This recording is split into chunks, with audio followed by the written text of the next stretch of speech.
ಅತ್ತೆ, ನಾನು ನಿಮ್ಮ ಹತ್ರ ಸ್ವಲ್ಪ ಮಾತಾಡಬೇಕಿತ್ತು.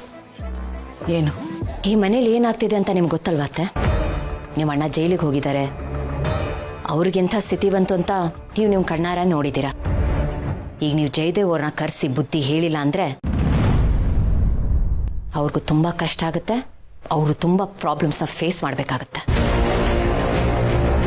ಪ್ರಾಬ್ಲಮ್ ಅಂಥದ್ದೇನು ಮಾಡ್ತಾವನು? ನಿಮ್ಮ ಮಗನ ಜೀವನದಲ್ಲಿ ಏನಾಗ್ತಿದೆ ಅಂತಾನೆ ನಿಮಗೆ ಗೊತ್ತಿಲ್ಲ. ತಾಯಿಯಾದವಳು ಮಕ್ಕಳು ಏನು ಮಾಡ್ತಿದ್ದಾರೆ, ಅವ್ರ ಲೈಫಲ್ಲಿ ಏನು ನಡೀತಿದೆ ಅಂತ ನಿಗಾ ಇಡಬೇಕಲ್ವಾ?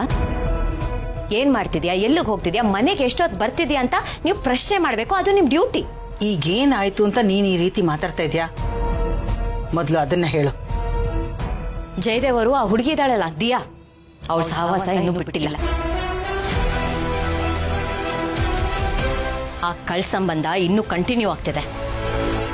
ಇನ್ಫ್ಯಾಕ್ಟ್ ಜೋರಾಗಿ ನಡೀತಿದೆ.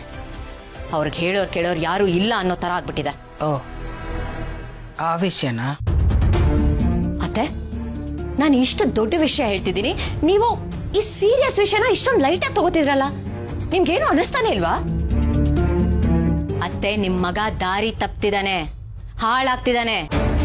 ತಾನು ಹಾಳಾಗೋದಲ್ದೆ ಈ ಮನೆತನದ ಹೆಸರನ್ನ ಹಾಳು ಮಾಡೋ ಕೆಲಸ ಮಾಡ್ತಿದ್ದಾನೆ. ಇದ್ರ ಬಗ್ಗೆ ನಿಮ್ಗೇನು ಚಿಂತೆನೇ ಇಲ್ವಾ? ಅವ್ರು ನಡೆಸ್ತಿರೋ ಈ ಕಳ್ ಸಂಬಂಧದಿಂದ ಮಲ್ಲಿ ಜೀವನ ಹಾಳಾಗ್ತಿದೆ. ಅವಳು ನೋವು ತಿಂತಿದ್ದಾಳೆ. ಅವಳ ಬಗ್ಗೆ ನಿಮ್ಗೆ ಅನುಕಂಪನೇ ಇಲ್ವಾ? ಒಂದು ಹೆಣ್ಣಾಗಿ ಕಾಳಜಿ ಇಲ್ವಾ? ಸೊಸೆ ಅಂದಮೇಲೆ ಅವಳಿ ಮನೆ ಮಗಳು ಅಲ್ವಾ? ಮಹಿಮಾ ವಿಷಯದಲ್ಲಿ ಅಥವಾ ಅಶ್ವಿನಿ ವಿಷಯದಲ್ಲಿ ಈ ರೀತಿ ಆಗಿದ್ರೆ ನೀವು ಇಷ್ಟೇ ಕ್ಯಾಶುವಲ್ ಆಗಿ ರಿಯಾಕ್ಟ್ ಮಾಡ್ತಿದ್ರಾ?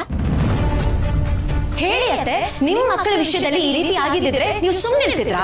ಇಲ್ಲ, ಅವ್ರಿಗೆ ಏನಾದರೂ ಆಗಿದ್ದಿದ್ರೆ ನಾ ಸುಮ್ಮನೆ ಇರ್ತಿರ್ಲಿಲ್ಲ. ಯಾಕೆಂದ್ರೆ ಅವ್ರನ್ನ ಅವ್ರು ಇಷ್ಟಪಟ್ಟಿರೋರ ಜೊತೆ ಮದುವೆ ಮಾಡಿಕೊಟ್ಟಿದ್ದೀನಿ. ಅವ್ರ ಆಸೆ ವಿರುದ್ಧವಾಗಿ ನಾನು ನಡ್ಕೊಂಡಿಲ್ಲ. ಆದ್ರೆ ಜೈ ಮದುವೆ ವಿಷಯದಲ್ಲಿ ಹಾಗಾಗ್ಲಿಲ್ವಲ್ಲ. ನಿನ್ ಕುಮ್ಮಕ್ಕಿಂದ ಅವನಿಷ್ಟಕ್ಕೆ ವಿರುದ್ಧವಾಗಿ ಮಲ್ಲಿ ಜೊತೆ ಬಲವಂತವಾಗಿ ಮದುವೆ ಮಾಡಿಸ್ಬೇಕಾಯ್ತು. ಇದೆಲ್ಲ ಆಗಿತ್ತು ನಿನ್ನಿಂದ.